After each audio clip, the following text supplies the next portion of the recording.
பிரிட்டனில் சாம்பியன்ஸ் கோப்பை கிரிக்கெட் போட்டியில் பங்கேற்றுள்ள இலங்கை அணிக்கு எதிர்ப்பு எழுந்துள்ளது.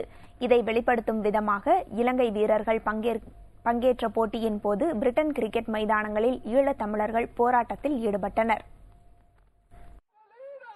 சாம்பியன்ஸ் கோப்பை கிரிக்கெட் தொடரின் இரண்டாவது அரையிறுதி ஆட்டம் பிரிட்டனில் கார்டிஃப் மைதானத்தில் நடைபெற்றது.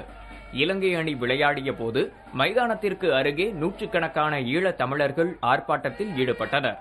பிரிட்டனில் பல்வேறு தமிழ் அமைப்புகள் இணைந்து இந்த ஆர்ப்பாட்டத்திற்கு ஏற்பாடு செய்திருந்தன. இலங்கை இறுதிப் போரில் 40,000 பேர் கொல்லப்பட்டதாகவும் அது குறித்து நீதி விசாரணை நடத்த கோரியும் போராட்டக்காரர்கள் கோஷம் எழுப்பினர். இந்த ஆர்ப்பாட்டத்தின் போது சில இளைஞர்கள் மைதானத்தின் நடுவே பதாகைகளுடன் நுழைந்து கோஷமிட்டனர். இவ்வாறு மைதானத்திற்குள் நுழைந்து போராட்டம் நடத்தியது தொடர்பாக 8 தமிழர்களை வாலிஸ் நகர காவல்துறையினர் கைது செய்துள்ளனர். மக்கள் இன்னும் ராணுவத்தின் கைப்பிடிக்குள்ள இருக்கணும்.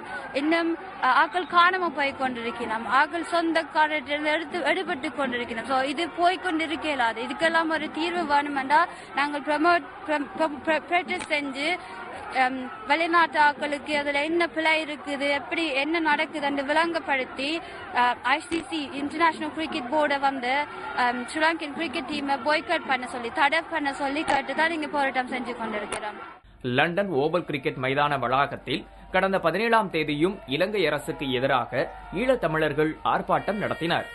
இனப்படுகொலை குறித்து சர்வதேச விசாரணை தேவை, காமன்வெல்த் மாநாட்டை இலங்கையில் நடத்தக்கூடாது ஆகியவற்றை வலியுறுத்தி லண்டனில் ஈழத்தமிழர்கள் நடத்தும் போராட்டம் வலுப்பெற்று வருகிறது என்றே கூறலாம். புதிய தலைமுறைக்காக லண்டன் செய்தியாளர் சுந்தருடன் ஆர் மணிகண்டன் மற்றும் பாலகிருஷ்ணன்.